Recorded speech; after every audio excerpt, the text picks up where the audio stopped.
All right. How many of you guys have done Snowflake before? How many of you is this your first time? How many people up there don't have a clue what's going on and are somewhat drunk? All right, well, maybe next year. Let's see what happens. Okay, so for you return Snowflakers, or you people that know about Snowflake, this is your first time. Snowflake started as a single barrel release back in the day, 2008, 2009. They actually released 3 of them at the same time. They're all wine finishes. So that's always been kind of a central component of Snowflake is finishing. By that I mean we take our American single malt whiskey and put it into barrels that already held something else. So wine, rum, cognac, other things of that nature. But yeah, port, sherry, wines have always kind of been the backbone of the Snowflake releases. So, didn't know it was going to be 65 freaking degrees today. Normally when you're drinking Snowflake, you're cold, right? You're by a fireside, you want something desserty, a little winter warmer. So we always want to keep that sort of ethos in the Snowflake releases. But, as we've grown, as this event has grown, as the size of the batch has grown, it's been a good opportunity to take those in a little different direction. So my first batch was 2019, and I wanted to do older whiskey for that one. So majority 8 and 9-year-old, which is older for us. We're slowly aging into, our teenage years.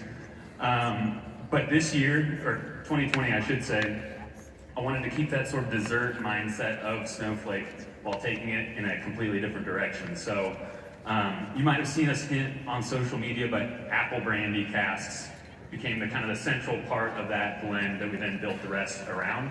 And not just that one type of apple brandy, but we actually imported some Calvados barrels from France. We did some Applejack barrels from New York. So even though the central component is apple brandy, it's different types, so it's multiple layers. The Applejack bringing kind of a brighter fruit character to it, and the Calvados being in French oak gave it more like a spiced pear, apple pie sort of character. But as I said, wine's always going to be part of it. So then we layered in Moscatel wine barrels, which is more like sherry, port, fortified dessert wine. Give it some more dark fruit there. 1 Cabernet barrel to give it a little brighter red fruit punch to it, and then more French oak as kind of the spice backbone to it. So I kind of had this plan last year. I was going to name it Sunshine Peak, and that's what we went with. The kind of tongue-in-cheek. Now that I'm becoming more of a marketing brain person, I was like, well, it was, honestly a pretty shitty year. So, end of the year, we're gonna give you something bright, something to look forward to, and then not only bright in the name, but then I was gonna build the flavor profile to be bright. I know, pretty genius stuff there. So yeah, that was 2020. And another thing that I've kind of taken from the cognac industry is extended marriage, extended batching of the barrels. So we used to, in Snowflake, just dump all these barrels together, blend them, cut them, bottle it. And that's an okay way to do it. But one thing I wanted to do was get all these different types of barrels that I knew were going to be complementary, put them together, and then cut it, and then put it back into the barrels they came from. So extended marriage time. I don't want you to pick out a note and just be like, okay, yeah, that's sherry. Okay, yeah, that's brandy. I wanted it to be completely cohesive, like integrated of all the flavors. So yeah, I was like, great, I'll do that for a couple months and then we'll bottle it. Well, obviously it didn't happen last year for obvious reasons, which is a bummer, but for me, I was like, well, I just married it for a year and a half, and now you guys get to try it today. So it didn't get worse, but it's kind of funny. It's almost like twice blended, because then by the time I dumped those barrels, they'd become different from each other again. And so, really from a dorky standpoint, it was fun to blend it twice over, essentially. So to go back to the root of Snowflake, it's called Snowflake because no 2 batches are the same. And this year, obviously, that's as important as it's ever been. So primary focus is always to have 2 incredible whiskeys, stand alone, that they'd be amazing. And my second goal this year was to have them be as completely different from each other as I could. So the second batch, we got our bright, sweet Sunshine Peak. Second batch, which went with Mount Aeolus being in the same mountain range, being the Greek god of the wind. So more moody, brooding, kind of windy, gusty. Went sweet and spicy with that. So, as a distiller and a spirits person, what kind of things bring spice onto the table? And we went with some tequila barrels, and we went with some rye whiskey finishing barrels. So still single malt, but then put into rye whiskey. And kind of the same idea as Sunshine. We went tequila, but we went 2 types. So we went reposado an extra añejo to bring different kind of levels of spice and herbal character to it. And yeah, so kind of working within our company, we were able to get the nicest Cuervo barrels, so it's called Reserva de la Familia. You know, they're like $200 bottles of tequila. So not just like punchy tequila flavor, we're talking about peppery, herbal, agave sweetness, that layered spice, like I was saying. That was kind of the central focus of that. So rye whiskey, we brought some vanilla bomb into the equation, again, getting that kind of dessert focus into there.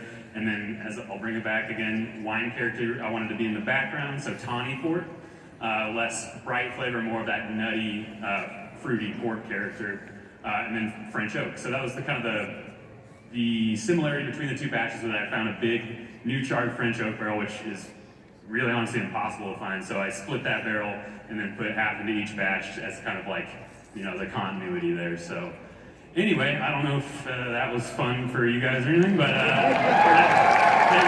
there's some insight into blending. We're gonna jump right into the Q&A. Yes, and that's what we're here for. This is what we want to know. It's so unique. It's one of a kind, so thank you.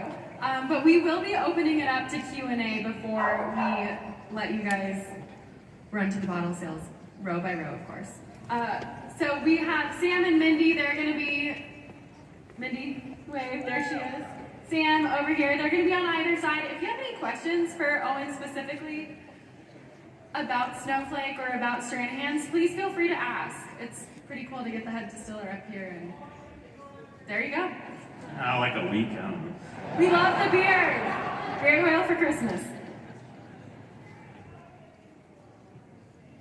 That's a great question. How many people are from out of state? I mean, go ahead and raise your hand. We'd love to know too.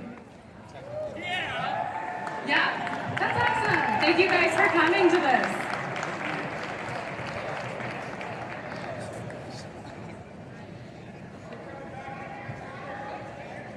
Okay, I heard, are we coming back here next year? So my answer to that is I could tell you what I think, but I mean, 2 weeks from now that might be void, a month, 6 months. Like even in planning this, things changed week to week. Sam or Mindy can tell you it was a real whirlwind. So I think we like the idea of bringing it back to the distillery, but we just have no idea what the world's going to be like in a year. So I'll tell you, I'm a spirits dork myself. I knew what Stranahans was before I even got the job here. I want the same things you guys want. Like, I want the same experience. I want to drink with you guys in the days leading up to it. So it's just, I just can't make any promises to what the event will look like.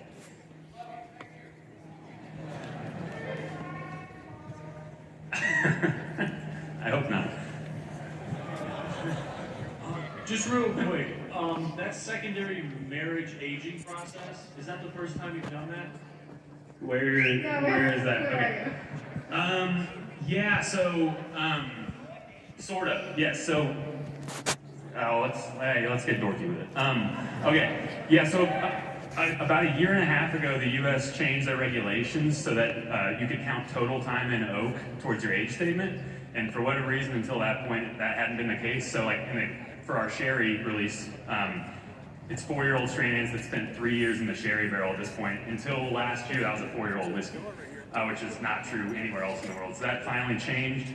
And so before I even did it with Snowflake, our 10-year-old releases, I started messing with those. So, you know, a lot of those barrels had at least 50% angel share loss, some of them had 80%. And so what I was doing with those, because I knew that age statement wasn't stopping at that point, was at like 8.5 years, I took a whole lot of 10-year, or what I knew were going to be 10-year-old barrels, married those together, cut them back down from like 130 to 110, and let them kind of have a nice slow maturation for the last year and a half. And then kind of took that mindset to then doing that not only for 10-year and back into the new barrel, but then into our finishing barrels as well. All right, we got one over here. So we spent a lot of time on our patio drinking the bottled cocktails over 2020, and as I'm sure many people did. So I was just wondering if you had any thoughts or if you were involved in making any of those cocktails in 2020. I mostly just drink whiskey neat. No, but I mean, we have an amazing mixologist crew that clearly have done a really good job, and that was a huge lifeline, not only for us, but for pretty much every distillery over the pandemic, or at least the first, year and a half of it. So, yeah, they did an amazing job, and as you know, they kept new ones coming all the time. So I let the pros, when it comes to that, work with them, and I do the other part of it.